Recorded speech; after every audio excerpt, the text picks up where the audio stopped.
ತಾಂತ್ರಿಕೇತರ ವಿಭಾಗದಲ್ಲಿ ರೈಲ್ವೆ ನೇಮಕಾತಿ ಮಂಡಳಿಯು 8,850 ಹುದ್ದೆಗಳ ನೇಮಕಾತಿಗೆ ಕಿರು ಪ್ರಕಟಣೆ ಹೊರಡಿಸಿದೆ.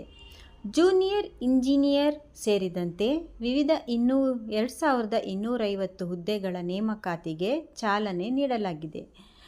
ಡಿಪೋ ಮೆಟೀರಿಯಲ್ ಸೂಪರಿಂಟೆಂಡೆಂಟ್ ಹಾಗೂ ಕೆಮಿಕಲ್ ಆ್ಯಂಡ್ ಮೆಟ್ರಾಲಜಿಕಲ್ ಅಸಿಸ್ಟೆಂಟ್ ಹುದ್ದೆಗಳಿಗೆ ನೇಮಕಾತಿ ನಡೆಯಲಿದ್ದು, ಅಕ್ಟೋಬರ್ 31ರಿಂದ ನವೆಂಬರ್ 30ರ ತನಕ ಅರ್ಜಿ ಸಲ್ಲಿಕೆಗೆ ಅವಕಾಶ ನೀಡಲಾಗಿದೆ. Electrical, general service, design, drawing and estimation, civil works, track ಮೊದಲಾದ ವಿಭಾಗದಲ್ಲಿ ಜೂನಿಯರ್ ಇಂಜಿನಿಯರ್ಗಳ ನೇಮಕಾತಿ ನಡೆಯಲಿದೆ. ಈ ಹುದ್ದೆಗಳಿಗೆ ಡಿಪ್ಲೊಮಾ ಇಂಜಿನಿಯರ್ ವಿದ್ಯಾರ್ಹತೆ ನಿಗದಿಪಡಿಸಲಾಗಿದೆ. ಸಿವಿಲ್ ಇಂಜಿನಿಯರಿಂಗ್ಸ್ ಅಲ್ಲಿ BSc ಪೂರ್ಣಗೊಳಿಸಿದ್ದರೂ ಅರ್ಜಿ ಸಲ್ಲಿಸುವ ಅವಕಾಶವಿದೆ. ಇದಲ್ಲದೆ ಆಯಾ ವಿಭಾಗಕ್ಕೆ ಪೂರಕವಾಗಿ mechanical, production, automobile, electrical, electronics, instrumentation, control engineering, manufacturing, industrial tools dye making ಸೇರಿದಂತೆ ವಿವಿಧ ವಿಷಯಗಳು ಡಿಪ್ಲೊಮಾ ಅರ್ಹತೆ ಇರುವವರು ಆಯಾ ವಿಭಾಗದ ಹುದ್ದೆಗಳಿಗೆ ಅರ್ಜಿ ಸಲ್ಲಿಸಲು ಅವಕಾಶ ನೀಡಲಾಗಿದೆ.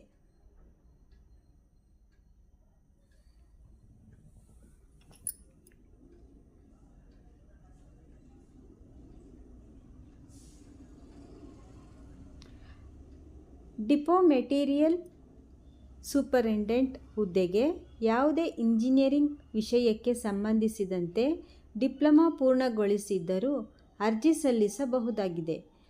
ಕೆಮಿಕಲ್ ಆ್ಯಂಡ್ ಮೆಟಲರ್ಜಿಕಲ್ ಅಸಿಸ್ಟೆಂಟ್ ಹುದ್ದೆಗಳಿಗೆ BSc ಪದವೀಧರರಿಗೆ ಅವಕಾಶವಿದೆ.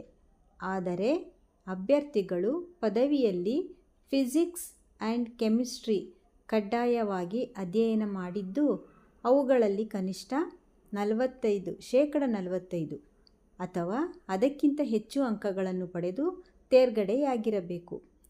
ಈ ಎಲ್ಲ ಹುದ್ದೆಗಳಿಗೂ ಕನಿಷ್ಠ 18 ವರ್ಷ ಹಾಗೂ ಗರಿಷ್ಠ 36 ವರ್ಷ ವಯೋಮಿತಿ ನಿಗದಿಪಡಿಸಲಾಗಿದೆ.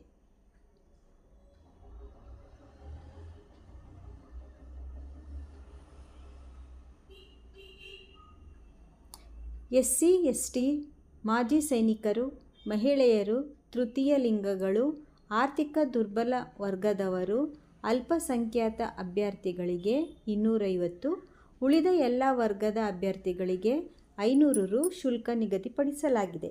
ಇದರಲ್ಲಿ 250 ರು ಶುಲ್ಕ ಸಂಪೂರ್ಣವಾಗಿ ರೀಫಂಡ್ ಆಗುತ್ತದೆ. ಉಳಿದ ವರ್ಗದ 500 ಶುಲ್ಕದಲ್ಲಿ 400 ರು ಆಯಾ ಅಭ್ಯರ್ಥಿಗಳ ಖಾತೆಗೆ ರೀಫಂಡ್ ಮಾಡಲಾಗುತ್ತದೆ.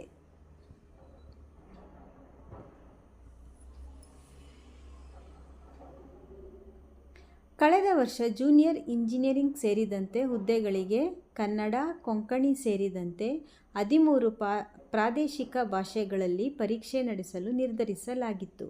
2 ಹಂತದ ಕಂಪ್ಯೂಟರ್ ಆಧಾರಿತ ಪರೀಕ್ಷೆ CBT, ದಾಖಲೆ ಪರಿಶೀಲನೆ ಮತ್ತು ವೈದ್ಯಕೀಯ ಪರೀಕ್ಷೆ ಮೂಲಕ ಅಭ್ಯರ್ಥಿಗಳ ಆಯ್ಕೆ ಪ್ರಕ್ರಿಯೆ ನಡೆದಿತ್ತು.